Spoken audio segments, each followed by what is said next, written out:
Assalamualaikum warahmatullahi wabarakatuh. Waalaikumsalam warahmatullahi wabarakatuh. Alhamdulillahi rabbil alamin. Wassalatu wassalamu ala asrafil anbiya'i wal mursalin wa ala alihi wa sahbihi ajma'in. Fafahamnaha Sulaimana wa kullan ataina hukman wa ilma wa saharna ma'a Dawud al-jibala yusabbihna wa tayra kuna fa'ilin. Rabbi syrah li sadri wa yassirli amri wahlul 'uqdatam min lisani yafqahu qawli. Sallallahu alaihi sayyidina Muhammadin wa ala alihi wa sahbihi wa baraka wasallam. Subhanaka la ilma lana illa ma 'allamtana innaka antal alimul hakim. La haula wala quwwata illa billahil aliyil azim. Allahumma salli ala Sayyidina Muhammadin wa ala ali Sayyidina Muhammad. Alhamdulillah, bersyukur kita kepada Allah Subhanahu wa taala, limpahan kurnia Allah, rahmat Allah, inayah Allah dan juga hidayah Allah, dan terutama nikmat yang paling besar adalah kurniaan Allah kepada kita, iaitu hidup. Di mana hidup itu kita merasakan hak kepunyaan Allah 100%. Kita dapat rasakan hidup ni adalah hak kepunyaan Allah. Bila kita tahu hak kepunyaan Allah, maka kita tetap merasakan bahawa kita tak memiliki apa-apa. Sebab hidup ni adalah hak Allah, milik Allah, bukan milik kita. Kita bila bagi kita rasa hidup, sebelum ni kita belum lagi disebut hidup. Belum disebut apa-apa lagi. Tak ada nama kita semua, memang tak ada. Tapi bila dia bagi kita hidup, hidup maknanya kita hidup, jangan merasa bahawa itu kehidupan kita. Tak lain, kehidupan yang Allah bagi adalah menceritakan penceritaan Allah Subhanahu Wa Taala yang maha hidup. Faham tak?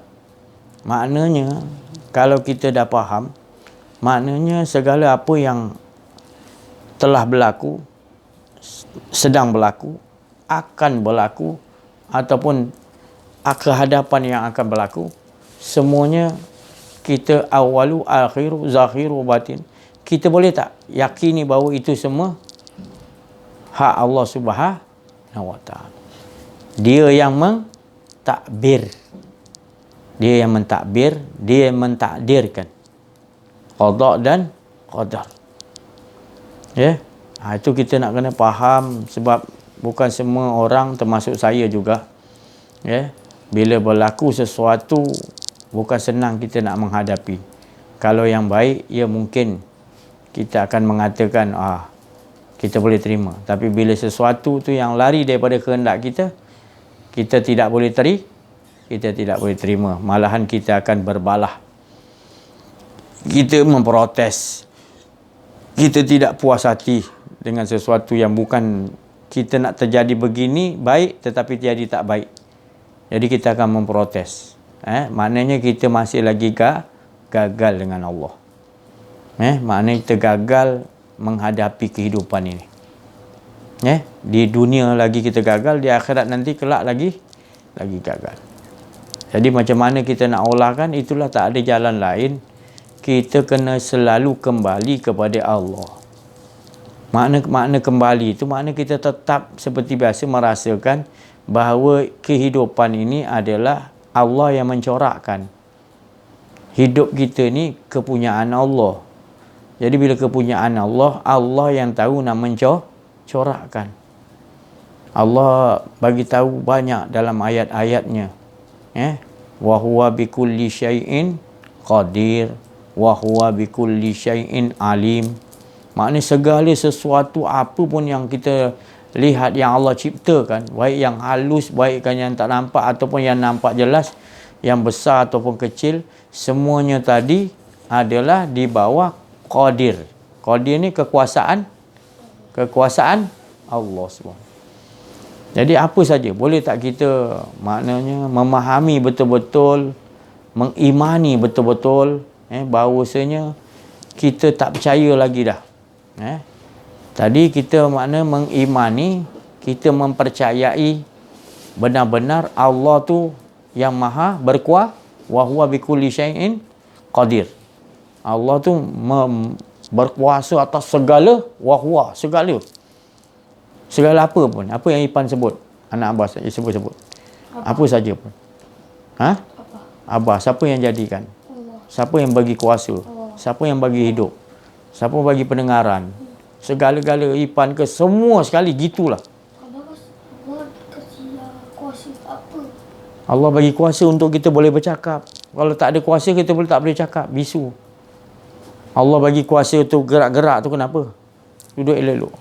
Jangan sandar-sandar. Orang lain tak sandar pun. Duduk je. Kau pula lebih-lebih. Tu. Jadi banyak tak kelebihan Allah bagi, janganlah kita mengaku kita punya. Kita tak ada apa-apa kan? Ada tak disebut nama kita sebelum ni? Ada tak kita ni? Kita ni lah, kita ni sebelum ni tak ada apa-apa disebut. Yang ada pada waktu tu Allah je. Bila Allah adakan kita untuk nak menunjukkan dia yang hidup, kita mengaku kita pula hidup.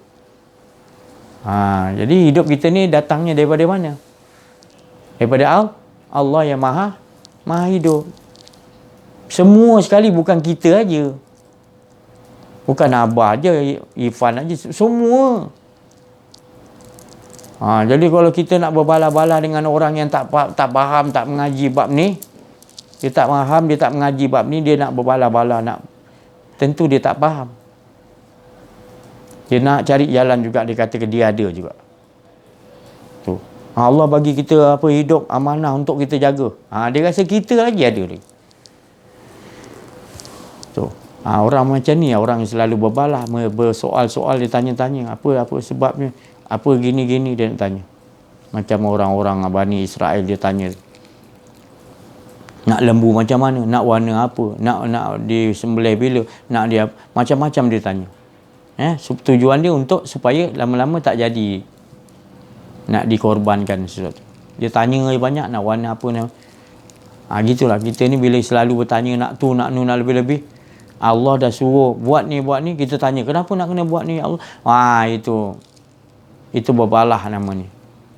Bila kita dah berprotes, kita rasa kita macam boleh melanggar. Allah dah kata ikut sistem dia, kita nak kata kenapa nak ikut sistem kau ya Allah. Ibarat ni gitu. Itu yang berlaku orang yang bila dia tak belajar, kenal diri, kenal Allah, dia akan jadi perangai dia macam mana Irfan? Suka berbalah.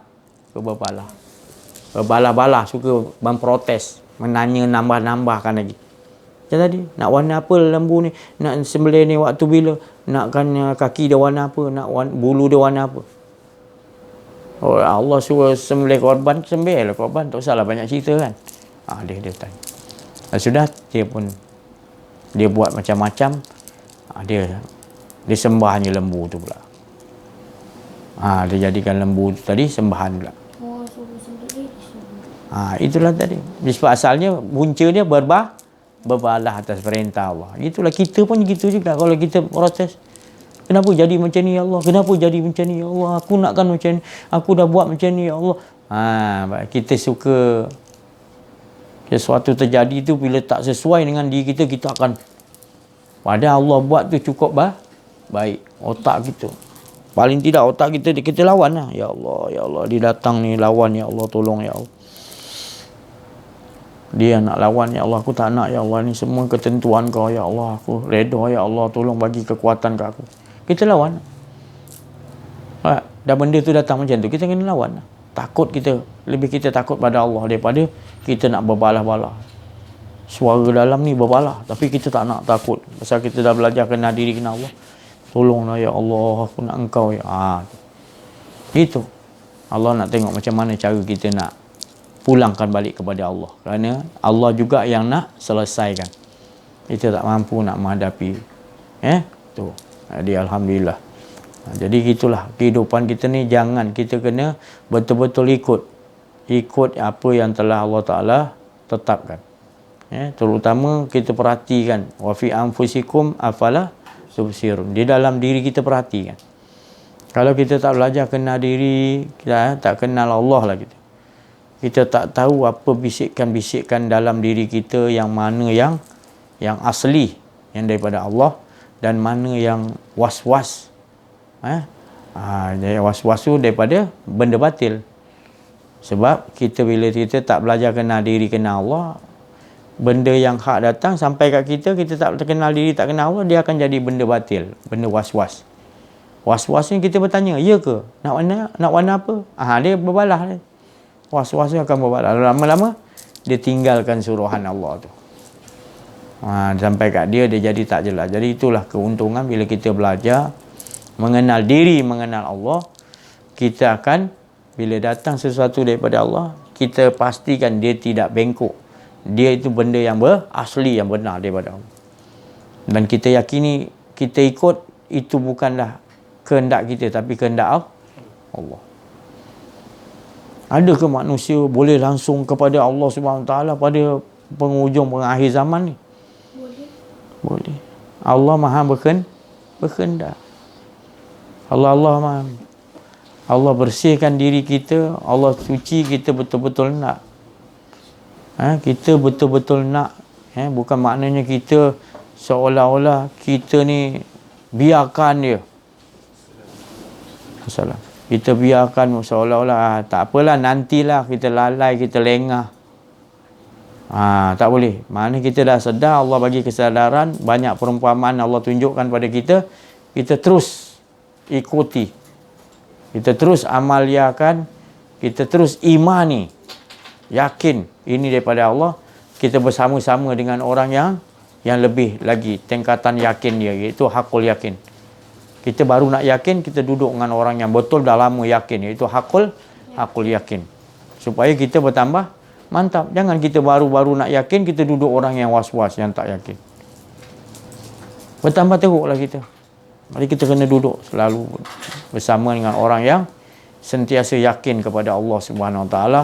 Sentiasa dia, kehidupan dia tidak ada rasa kedirian. Dia rasakan dalam hidup dia adalah Allah yang tahu urus diri aku. Setiap saat, setiap detik, setiap terkelip mata, setiap embusan turun dan naik, setiap pemikiran apa yang semuanya dia rasakan semua daripada Allah Subhanahu Wa Taala. Tak ada yang lain lagi. Dia betul-betul olahkan dalam kehidupan dia, supaya dia sentiasa rasakan Allah je. Sebab hawa nafsu ni memang suka mengajak kita kepada ke arah kebatilan, ke arah memutuskan tali nikmat kita dengan Allah. Putus kita, nafsu ni lah, nafsu kita ni lah. Nak cara dia, maknanya nafsu ni dia punya bala tentera dia. Ya Allah, semuanya jenis bala tentera orang ahli ilmu, orang ahli makrifat, orang yang semua tahu semua. Jadi kalau datang kita layankan dia kan, nanti dia akan bukakan cerita-cerita yang dia lagi faham. Kita layan, lama-lama kita terikut, habis itu. Kita lebih mempercayai itu tadi, hawa nafsu kita. Padahal dia gunakan bala tentera dia untuk membawa kita keluar, putus daripada rahmat ataupun putus daripada nikmat Allah. Kita terkena. Sebab kita ikut layan kan, apa dia soal jawab dalam diri kita. Dia soal jawab. Maksudnya dia suruh kita tadi, apa suruhan Allah datang. Contohlah suruh solat, bangun tengah malam. Tiba-tiba kita tahu solat malam tu suruhan daripada Allah yang pertama. Tiba-tiba kita kata dengar suara lain. Kita lambat nak bertindak, kita dengar suara lain. Nantilah dulu, duduklah kebaring kejap. Contohnya gitu. Pernah berlaku tak? Tu. Jadi kita bila datang pertama, bangun aja tidur terus, terjaga terus, ingat Allah, terus ambil wuduk. Kalau kita kata lawan-lawankan dalam hati kita, yalah, tidurlah kejap. Dengar suara sikit ni, tidurlah kejap. Yalah. Habis sampai ke subuh pun terlajak. Macam tu lah kalau kita layan. Jadi jangan kita layan nafsu kita. Dia terlalu licik, terlalu pandai untuk mengalahkan kita. Dia lebih hebat daripada iblis, nafsu kita ni. Jadi nak kita tundukkan dia, nak bunuh tak boleh. Nak tundukkan dia dengan takut kepada Allah. Takut betul-betul kepada Allah. Jadi kita kena takut. Kita jangan sekali-kali melayankan dia punya buah-buah dia punya manzil-manzil, dia punya apa? Akal pikiran dia tu tadi. Dia akan hiburkan kita nanti. Dia kata, kau memang hebat lah, kau ni dah banyak apa solat tengah malam. Duduklah kejap, relax kejap dulu. Kan? Tu tadi. Dia macam-macam cara. Kalau kita tak duduk perhatikan pintu ni hawa nafsu kita ni, kita tak perhatikan pintu dia tu. Kita tak perhati betul-betul pintu dia. Dia keluar tadi, kita tak sedar dia mengajak kita. Tapi kalau kita betul-betul makrifat, perhatikan betul-betul pintu tempat dia nak keluar tu tadi, dan kita bersiap menjadikan benteng diri kita supaya kita tak akan layan. Kalau dia keluar macam mana pun, kita tak akan layan. Kita kadang-kadang suka layan yang belakang-belakang. Kita belakang-belakang ni maknanya Nabi hidup kita ni selalu seperti musafir yang baru berjalan. Maknanya baru datang kampung tu, tak tahu kita daripada mana, kita baru sampai. Jadi kita dekat bumi ni seperti orang baru. Sebab apa? Nak ngelakkan tu tadi, hawa nafsu kita. Nak ngelakkan situ. Kalau kita rasa kita ni orang lama, nanti dia akan teringat. Oh, engkau memang kau tolong orang ni, kau tolong orang. Betul tak? Nafsu tu yang akan ajak berbicara tadi. Mengingatkan. Kau tak ingat pun dia ingatkan kau balik. Engkau banyak buat baik dulu ni. Dia ajak kau bicara kat situ. Sedangkan kau punya makrifat dengan Allah kau memutuskan tadi nikmat kau. Di situ engkau kena jaga rahsia engkau dengan Allah. Engkau di situlah tempat engkau nak, maknanya menilik engkau berada kat mana sekarang. Kalau masih lagi engkau diajakkan bicara oleh hawa nafsu, kau melayan, maknanya tempat duduk kau dengan hawa nafsu. Ilmu kau banyak, tapi hawa nafsu kau jenis yang belum dapat ditundukkan. Dipanggil amarah. Ilmu kau 3 gunung. PhD kau 20. Buat baik kau banyak. Memang terkenal orang tahu kau punya buat baik. Solat tengah malam kau hebat. Tapi nafsu kau masih amarah. Tetap juga dipanggil orang yang tak bersama dengan Allah. Sebab apa? Sebab masih lagi dia tak dapat tundukkan hawa nafsu amarah. Masih lagi peringkat hawa nafsu amarah. Walaupun dia tinggi macam mana, dia mufti ke, dia apa benda kan, ulama besar ke, tapi nafsu dia masih amarah. Tapi orang ni, dia ilmu dia sikit je, tapi nafsu dia mutmainnah.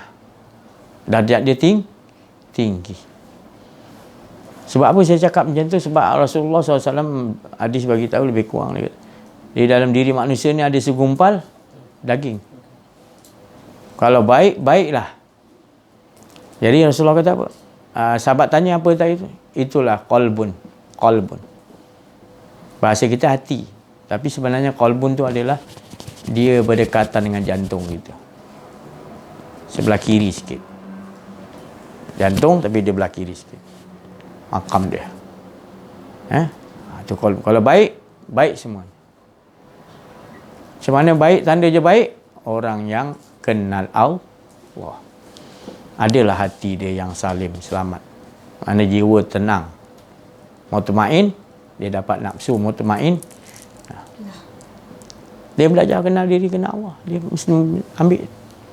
Kalau dia tak kenal diri, tak kenal Allah, nafsu dia tetap nafsu amarah ataupun lawamah.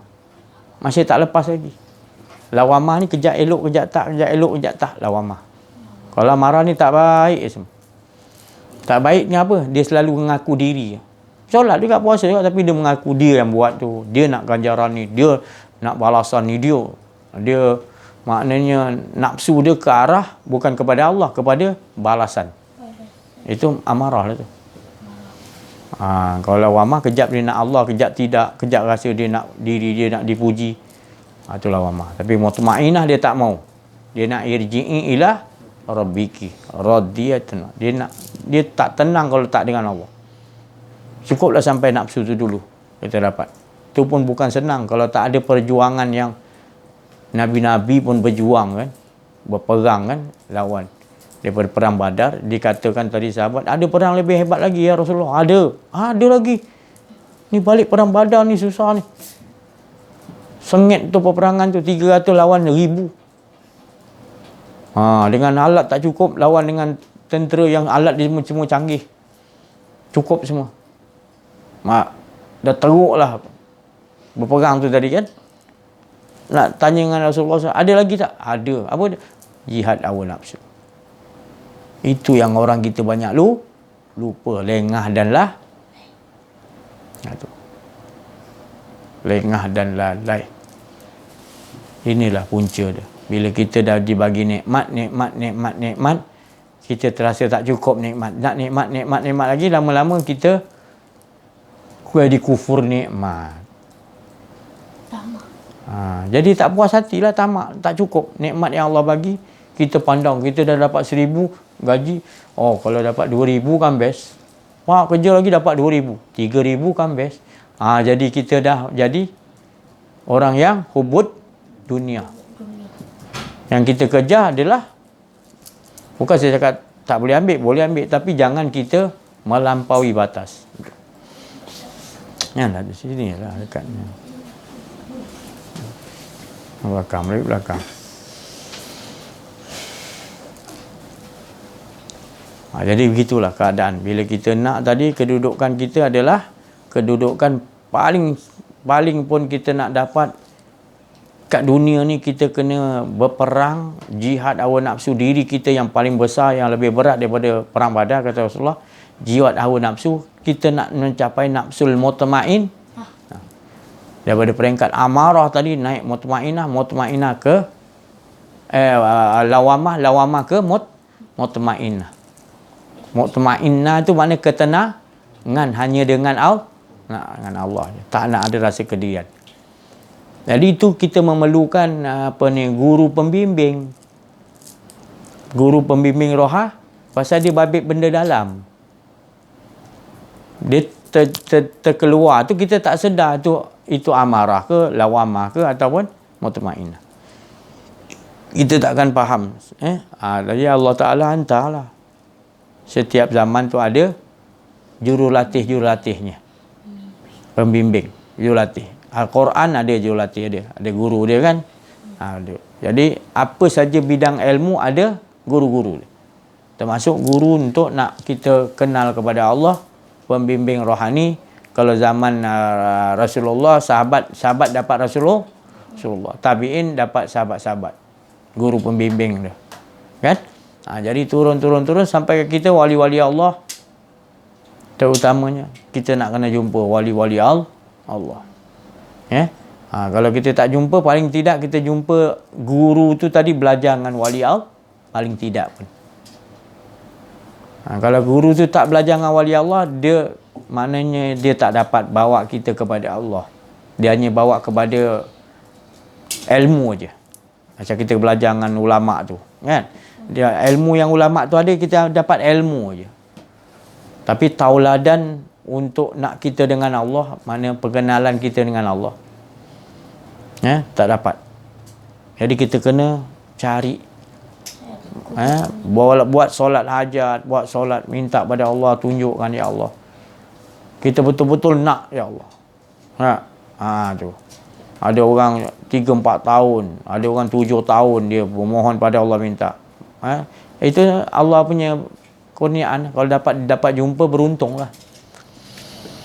Apa yang di dunia dia dapat jumpa dan bersama belajar betul-betul dengan pembimbing rohani itu tadi, maka beruntunglah dia. Itulah ibu kita yang sebenar-benar di alam roh. Guru tu tadi, wali-walidayah, ibu bapa. Ibu bapa yang melahirkan kita, dan ibu yang memberikan kita jalan untuk sampai kepada Allah. Guru tu satu jelah. Jadi guru tu satu, itulah sebenarnya ibu kita yang batin, yang membawa kita kepada kenal kepada Allah. Dia yang membawakan kita kepada Nur Muhammad, sampaikan kita kenal diri kita. Dia menjelaskan, baru kita faham, diri kita rupanya sebenarnya tak ada. Ini diri tubuh, diri hati, diri nyawa, diri roh. Kan? Sampai kita tahu diri kita sebenarnya tak ada. Yang ada diri Allah lah. Kan? Tapi kalau kita tak jumpa guru tu tadi, kita boleh faham? Tak. Kita tak faham, kita ingat kita punya diri. Betul tak? Tu. Betapa ruginya kita tadi. Kita menyangka kita. Kita yang punya hidup. Padahal hidup ni menunjukkan Allah yang ada. Itu yang jadi kita jadi hidup kat dunia ni serba tak kena. Ditakuti macam-macam perasaan. Sebab kita tak jumpa, maknanya titik kesempurnaan siapa diri kita sebenar. Diri kita sebenar-benar diri kita adalah dia. Yang ada dia, tak ada diri banyak, tak ada diri ni, diri tak ada. Diri itu sebenarnya esa satu juga sebenarnya. Laisa kamisi syai'un. Tidak boleh kita nak umpamakan. Sebab tidaklah dia dekat, tidaklah dia jauh, dan tidaklah dia ada di mana-mana, tapi dia meliputi atas segala sesuatu. Dan dia tidak berada di tempat, maknanya waktu, saat, keadaan, apa tak. Sebab dia sentiasa ada, dia yang ada. Sebelum wujud apa-apa masa ke apa benda, tempat, keadaan ke apa, waktu ke ada, dia dah ada dulu. Macam mana nak cerita lah? Itu nama Laisa tu. Tak boleh dikaji dah. Sebab apa? Apa yang kau nak kaji dah, masa tu sendiri pun kau tak tahu awal bila. Siapa boleh bagi tahu masa tu bila-bila Allah jadikan? Tak boleh kan? Masa tu sendiri pun dah belum ada lagi langit bumi semua, tak ada lagi pun masa tu dah ada. Maha Esa maknanya, Maha Esa. Jadi sebelum nak daripada Maha Esa tadi, jadilah masa perkataan tu. Maha Esa lah, daripada perkataan Maha Esa lah masa tu. Wal asr. Jadi masa tu sendiri mengesakan Allah. Kita pun tak tahu bila-bila kan masa semua kan.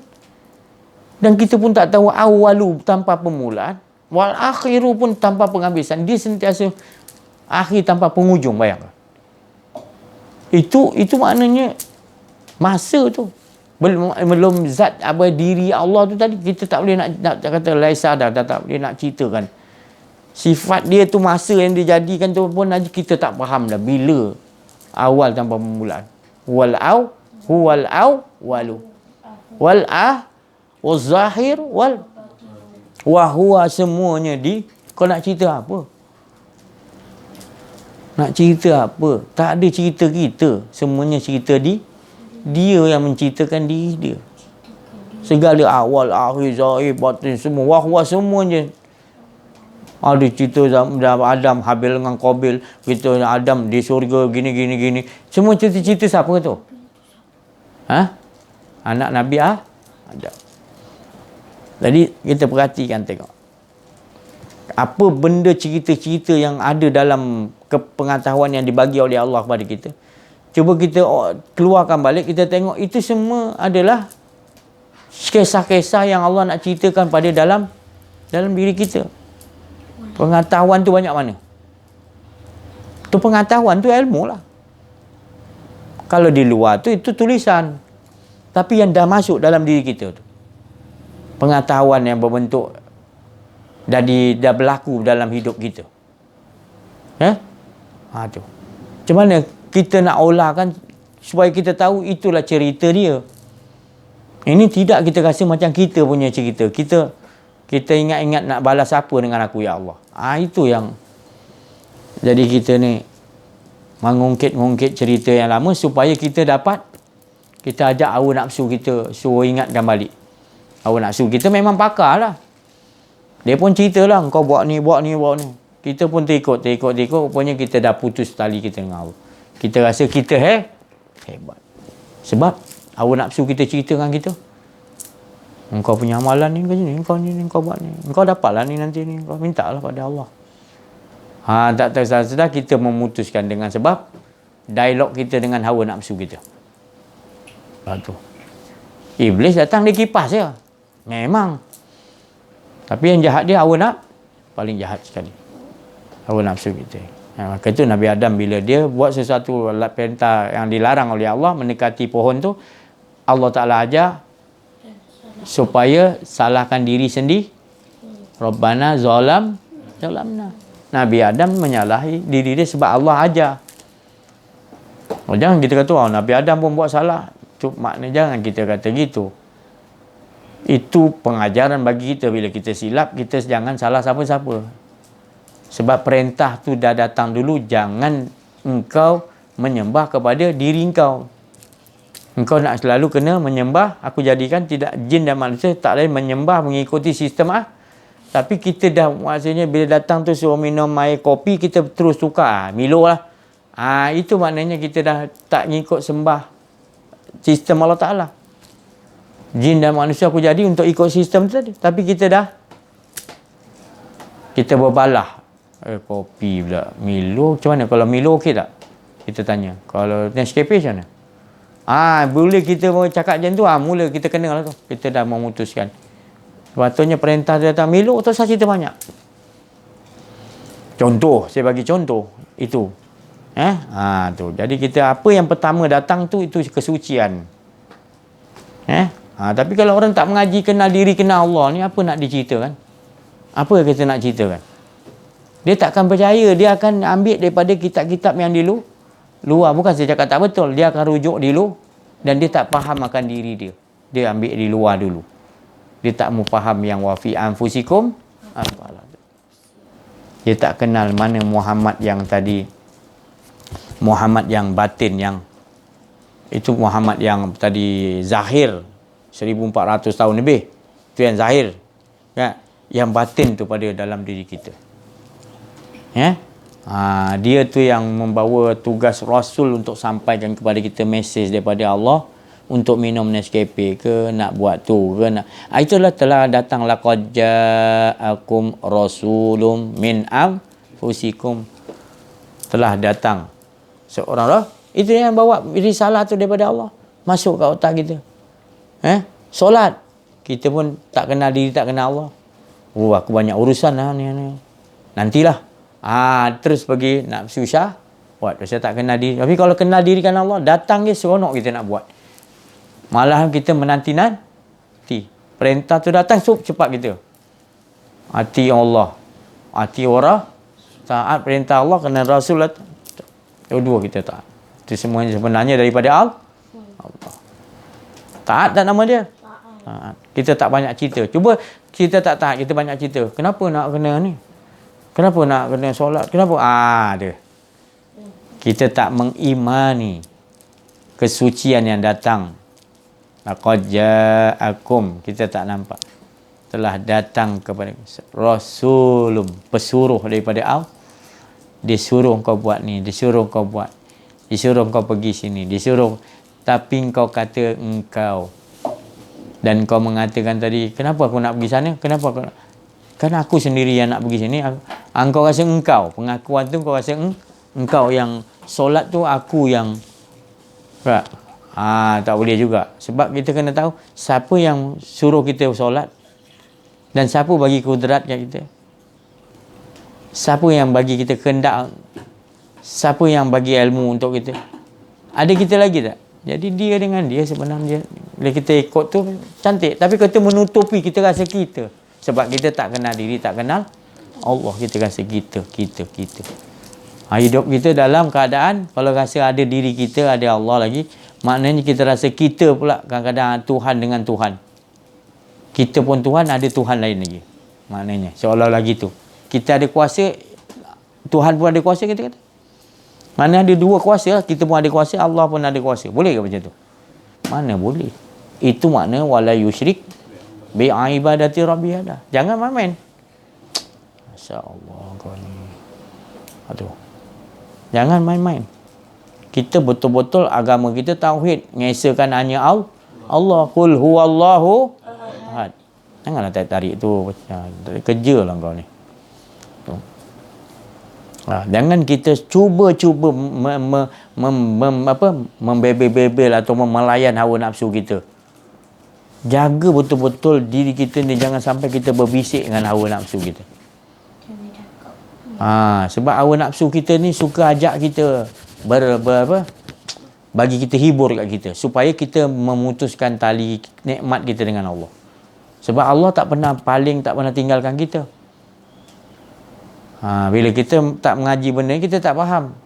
Kita tak rasa berharganya detik hidup kita ni, setiap detik, setiap saat, setiap detik, setiap embusan tu, setiap ingatan kita tadi adalah yang dipanggil tadi berharga, adalah ingatan kita dengan Allah.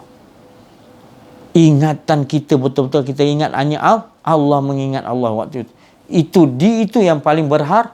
Tapi bila kita tak mengaji ni, kita tak dapat ada harga sebut nama Allah. Tak best. Macam terpaksa je kita sebut nama Allah. Tak apalah. Saya cakap tadi bukan tak boleh sebut. Sebut jugalah. Mungkin dengan kita selalu sebut, dia akan dah datang. Kita mengaji untuk kenal Allah kan, dengan sebab. Tapi ini terus kita sebut dalam keadaan kita tak sedar. Kita kena, dah berpuluh tahun kita sebut nama Allah, kita kena cari macam mana nak dapat sedapnya tadi. Tu. Lazatnya bila sebut nama Allah.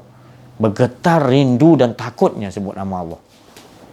Lebih best daripada segala yang ada. Best macam mana pun kita tak boleh tanding sedapnya kita bila kita dapat asyiknya dengan Allah. Tak ada yang lebih nikmat lagi. Sebab kita di alam roh dulu, kita hanya nikmat kita dengan Allah.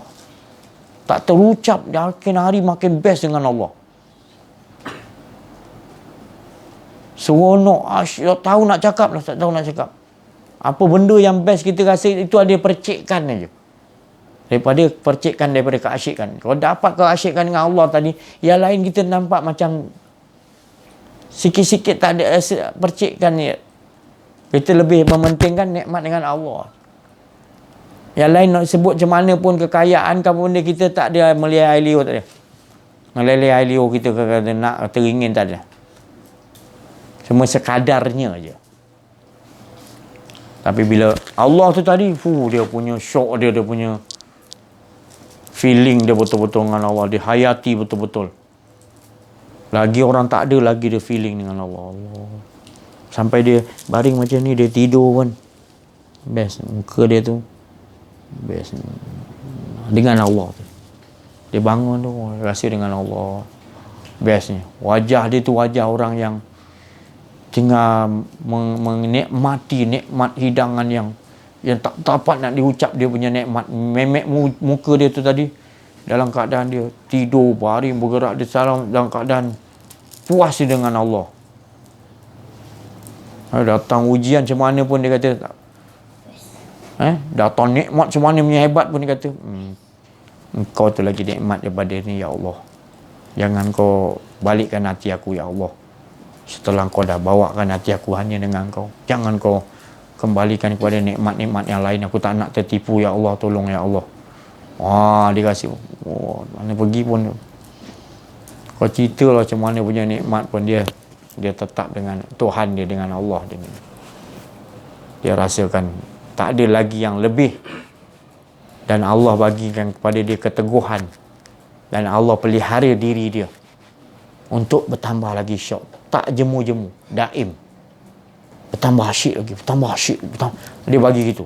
Ya Allah. Memang kita tak mampu nak tetap nak situ. Nak duduk makam tu bukan tak boleh tetap tu. Tak mampu kita. Kejap kan berubah hati kita. Ingat ke dunia balik. Ingat keluar balik. Ingat kat diri balik. Kan? Tapi bila kita mohon betul-betul pada Allah, tolong Engkau yang boleh teguhkan aku, pelihara ya Hayyu ya Qayyum, Engkau ya Daim ya Allah, tolong.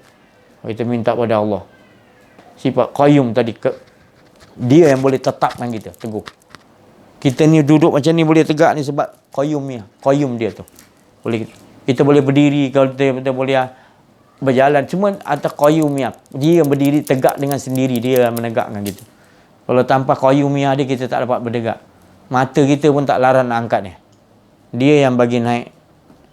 Sifat dia memberdirikan, menegakkan. Bulan tu tergantung, matahari, dia boleh buat semua benda-benda ni dengan Qayyumiyah dia. Kerana menunjukkan dia tu bersifat boleh mendirikan. Jangan nak tanya macam mana Allah berdiri pula. Janganlah tanya pula Allah berdiri tu macam mana pula. Yang kau tanyalah, apa kau tengok tadi boleh tegak, boleh berdiri, itu daripada dia. Kau tak percaya, tak payahlah lagi nak cari macam mana Allah berdiri pula. Kan? Cukup apa yang kita nampak ni dah menunjukkan dia berdiri dengan sendirinya. Tak ada tu aku, saya, semua ni boleh berdiri dengan kuasa masing-masing. Tak. Semuanya atas qayyum, sifat dia berdiri dengan sendirinya yang memberi kepada. Sebab dia datang hayyu. Kehidupan datang berserta dengan bernegaknya kita. Jadi jangan sangka kita boleh bertegak, boleh mata kita boleh terkelip, nafas kita boleh turun naik, sebab kita bukan. Sebab ada sifat hayyu, hidup, yang menghidupkan, iaitu qayyum.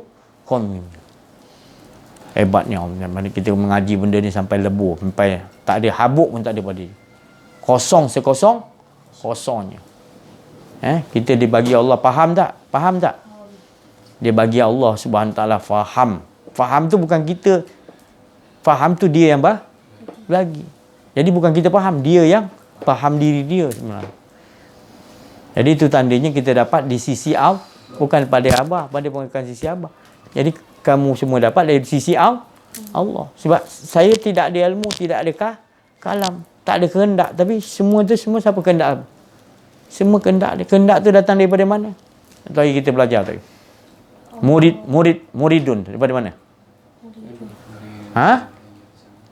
Muridun daripada mana? Ilmu daripada mana? Amir, pandai. Pemerintahan dia. Amir daripada mana? Allah. Allah daripada mana? Diri dia. Maknanya Allah tu ada diri Allah. Siapa diri Allah tu? Sifatnya. Siapa sifatnya? Tak lain. Sifatnya adalah menunjukkan, jangan ditaik, bernama Laisa. Itu nama diri sebenarnya daripada sifat tu, daripada Allah keluar pada sifat. Sifatnya adalah perangai itu tadi adalah di balik perangai itu namanya Laisa. Sifat-sifat dia tu sampai kepada dinding zat dia adalah Laisa. Tak ada semuanya, yang ada hanya dia je. Apa yang kita nampak, apa yang kita gerak, apa yang semuanya dia, bukan kita lagi. Tak ada siapa-siapa lagi, dia je. Cerita pun semua cerita dia je, baik cerita baik ke tak baik ke. Semuanya dia yang buatkan skrip-skrip tu. Semua dia yang buat tadi, apa bentuk-bentuk patung-patung Adam ke, apa benda, semua Allah yang membentukkan tadi. Apa saja bentuk-bentuk yang kita lihat ni, berjuta bentuk, banyak tak dapat disebut bentuk-bentuk tadi. Itu Toyota, kereta Toyota tu berbagai-bagai bentuk, daripada start tahun 20-an mula keluar kereta Toyota je pun dah berapa jenis keluaran bentuk kereta dia. Toyota Corona, Toyota apa lagi?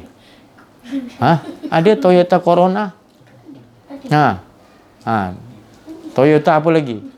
Toyota Estima. Estima tu Toyota. Nama kereta company ni Toyota, nama gelaran kereta tu Estima. Bentuk dia lain. Kalau Corona bentuk dia lain. Toyota. Ada lagi apa? Toyota apa lagi? Toyota Answer. Jadi banyak. Jadi itu pun dah banyak. Itu semua atas Allah memberi ilham kepada untuk membentuk-bentukkan. Musawir, dia yang bentuk-bentukkan. Itu pun dah kagum dah. Dia bagi kepada ilmu kepada manusia untuk bentukkan. Tu pun tak terkira banyak. Apatah lagi Allah ciptakan bermacam-macam bentuk malaikat ni begini. Berjenis-jenis malaikat tadi bentuk dia macam-macam. Asalnya daripada cahaya. Tapi bila Allah bentukkan, nak bentukkan macam mana Allah nak bentukkan malaikat? Membentuk manusia boleh. Membentuk bersayap boleh. Membentuk besar. Bumi jadi kecil je. Bumi dia nampak macam ni, dia kepit je malaikat. Macam ni dia buat. Macam-macam. Dia boleh kecil, dia boleh jadi besar kan. Allah boleh membentuk macam-macam malaikat ni tadi. Tu. Malaikat ni dia suci. Sebab dia tidak bernafsu. Dia ikut betul perintah Allah. tanpa membantah. Dia memang Allah tak bagi nafsu. Tapi manusia ni ada nafsu. Tapi kalau dia dapat kawal, lagi tinggi darjat daripada malaikat. Sebab malaikat tak bagi nafsu. Memanglah kan. Tapi manusia dia bagi nafsu. Dia dapat kontrol, dia dapat lawan perang hawa nafsu dia. Supaya dapat mutmainah. Oh, itu tinggi, darjat dia lebih tinggi. Itu dia kata manusia laqad khalaqnal insana fi. Sebab dia kenal diri, kenal insan tu, kenal diri. Dia naiklah darjat dia. Tapi kalau tak kenal diri, tak kenal Allah, asfalasa, lebih teruk daripada makhluk Allah yang bernama lebih teruk lagi. Binatang tak dibagi otak. Memanglah dia buat macam-macam. Engkau dia bagi akal, buat yang benda tak senonoh. Teruklah. Jadi itu kalau nak jadi bagus, bagus betul. Kalau nak jadi teruk, paling teruk pada binatang. Jadi kita bersyukur, kita jadi yang baik ni sebab apa? Kita kenal diri, kenal Allah. Jadi kita tak merasa kita ni baik. Kita rasakan diri kita ni diuruskan oleh Allah 24 jam. Setiap detik, setiap embusan kita turun dan naik, semua kita rasakan Allah yang... Kat mana kita nak rasakan tu? Kat mana, Ifan, kita anak abah? Ahmad, kita nak rasakan Allah Ta'ala tu di mana tempat dia? Rahsia dia. Kita nak rasakan Allah tu kat mana? Kita nak rasakan Allah Ta'ala tu, rahsia tu tadi. Di mana kita nak rasakan tu?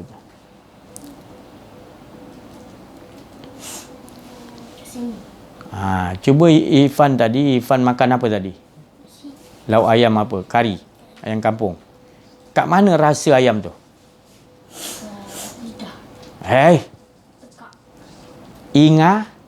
Ingatan. Sedap tak? Siapa bagi sedap tu? Ingat kan? Kalau dia bagi rasa je, tak ingat di mana? Kita tak tahu nak sebut kat mana sedap tu. Tapi dia bagi kita ingatan. Ingatan tu kita kena ingat. Ni sedap ayam kampung ni, masak kari. Engkau lagi. Ingatan tu, engkau lagi best ya Allah. Sebab engkau jadikan ni supaya mentauhidkan kau. Faham tak? Faham. Jangan kita lupa. Itulah rahsia je. Hidup kita ni di situlah nilai dia. Tengok tu. Nak main-main lagi. Di situlah ingatan kita. Kita apa pun yang kita ingat, kalau benda tu tak sangkut pada Allah, kita sangkutkan cepat. Kalau dia sangkut kat sedap apa ni, kari ikan tu, kari ayam tadi, kita kena engkau tukarkan cepat. Tauhidkan dia, esakan dia. Engkau lagi best daripada ini, engkau lagi best ya Allah. Boleh? Boleh, insya-Allah. Tu. Jadi itulah nilai kita ni. Kalau kita biarkan, kita berhentikan, kita rasa kat situ sedap je, kita telah mensekutukan Allah. Sebab kita berhenti kat situ. Belum tempat nak berhenti dia. Inna lillahi wa inna ilaihi tempat dia adalah irji'i ila rabbiki. Dengan Allah tu kita pulangkan balik. Sebab Allah yang menjadikan sedap durian musangking, sedap ayam ni, sedap masak gulai ni. Yang menjadikan sedap tu adalah ingatan yang dibagi. Jadi kita kena pulangkan ingatan tu kepada siapa yang bagi kepada kita ingatan tu. Puji tak kepada dia? Pujilah nanti. Ya Allah, sedapnya dengan Engkau ya Allah. Bukan makanan ni sedap, Engkau tu lebih sedap ya Allah. Jangan biarkan aku lupa pada Engkau. Jadi orang ini dia nama orang yang mensyukuri nikmat Allah akan tambah lagi. Tambah lagi nikmat di sisi Allah tadi. Tapi kalau dia engkar azab tak, dia berhenti kat situ. Sedaplah ayam ni. Kat mana kau beli ni? Besok beli lagi. Sedap betul ayam ni. Dia bukan nak sebut alhamdulillah ya Allah Engkau yang bagi sedap. Dia tak sebut ke situ. Sebab tak belajar kenal diri, kenal Allah. Dia biarkan lalai, dia biarkan lengah hidup dia begitu. Dia biarkan hidup dia tadi dalam keadaan lupa kepada Allah. Sedangkan Allah tak pernah tinggalkan dia, tak pernah berpaling, tak pernah benci, dan lebih dekat daripada diri dia sendiri, dan lebih sayang pada diri dia sendiri. Dia tak sedar ruginya Allah. Allah yang paling sayang pada kita, kita tak terasa Allah yang paling sayang pada kita. Nampak benda lain yang kita lebih sayang. Ya Allah, malang nasib. Itu nama ni neraka jahanam nama dia. Sebab kita tak teliti nak menilai. Kita dah dibagi tahu pun kita buat tak tahu, lengah lalai lagi.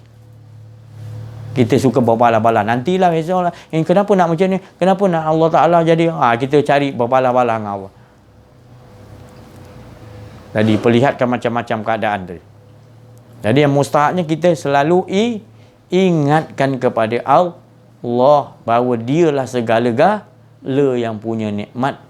Dan dialah segala-gala yang memberi kepada kita nikmat. Dan jangan kita sekali-kali lupa. Sama-sama kita. Kalau kita lupa, cepat balik. Ingat balik. Ya Allah, aku silap ni. Aku dah rasa ada diri aku ni, ya Allah. Aku yang salah, ya Allah. Aku telah zalim, ya Allah. Aku lupa. Engkau tak pernah berpaling pada aku. Aku berpaling, ya Allah. Aku lupakan engkau. Engkau tak pernah lupakan aku, ya Allah. Minta maaf. Kita anggap tu kesalahan yang besar. Menyesal yang amat sangat. Tapi kalau tak belajar kenal diri, kenal Allah ni, kita bawa kereta dah berpuluh tahun, bawa motor berpuluh tahun, basikal, kita rasa kita yang kayuh, kita yang kontrol. Tapi bila kita belajar benda ni, kita tahu selama ni hari, dia yang kontrol kita. Bukan kita yang kontrol sesuatu tu. Kontrol maknanya apa tu? Kudrat maknanya kekuasaan. Dia bagi kita kekuasaan apa? Amir apa? Amir. Memerintah kan. Dia yang bagi kita merentahkan ke sini. Tapi kita rasa kat otak kita ni kita yang kontrol pemerintahan tu. Ya Allah, bahaya hidup kita ni. Bila kita mengaji ni baru kita menyesal. Ya Allah, aku berpuluh tahun aku menyesal. Ya Allah, aku rasa aku yang, ya Allah, terima kasih Engkau sedahkan aku masih hidup ni. Ya Allah, jangan Kau balikkan aku kepada tu balik. Rabbana la tuzigh qulubana ba'da idh hadaitana wa hab lana min ladunka rahmah innaka antal wahhab. Ya Allah, Engkau Maha Pemberi, ya Allah. Jangan bagi aku balik-balik. Dulu kan aku rasa aku yang kontrol naik basikal, aku pemerintahan aku yang memerintah nak ke sini. Rupa bila aku mengaji, rupanya sebenarnya dia yang merintah. Aku yang menutupi, aku rasa aku. Silap besar aku, ya Allah. Alhamdulillah kat dunia aku sedar, ya Allah. Tolong jangan balikkan aku balik ke dalam alam yang tu, yang sesat, yang rosak tu tadi. Tolong ya Allah, selamatkan. Kau dah selamatkan aku ni, ya Allah. Tolong jangan balikkan balik, ya Allah. Aku menyesal, ya Allah. Aku mengakui aku telah zalim pada diri aku sendiri, ya Allah. Dan Kau Maha Pemberi, ya Allah. Punyakan aku tu. Aku tak nak lagi balik-balik pada merasakan ada diriku lagi, ya Allah. Tolong, ya Allah. Kau dah sedarkan aku. Kita macam tu, ya, insya-Allah. Mudah-mudahan.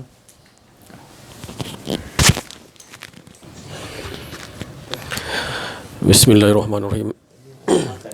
Assalamualaikum warahmatullahi wabarakatuh. Alhamdulillahirabbil alamin. Bersyukur kita kepada Allah Subhanahu wa taala kerana Allah Taala memanggil kita di atas kasih sayang Dia, untuk sentiasa mengesakan Dia sahaja. Dan Dia pun membinasakan diri kita yang ada ni, yang kita anggap ada ni tapi memang tak ada, yang Allah Ta'ala binasakan sendiri. Hala tuju tetap kita letakkan bahawanya esanya sahaja. Jadi saya nak memberitahu bahawa satu perjalanan rohani yang Allah Ta'ala bawa saya, itu antara diri saya sahaja sebenarnya. Diri saja yang Allah Ta'ala membawa. Bukan Allah Ta'ala bawa masa saya mimpi, tak. Allah Ta'ala bawa sekali rohaniah saya. Alhamdulillah. Allah Ta'ala membawa rohaniah saya. Dan saya tak dapat nak ceritakan apa benda yang Allah Ta'ala bawa ni. Saya benda ni terlalu nikmat yang Allah Ta'ala bawa. Sampai saya pun dah tak bermaya dah. Dalam keadaan sedar. Sebab saya sikit je saya beritahu, cuma saya bermuzakarah dengan isteri saja.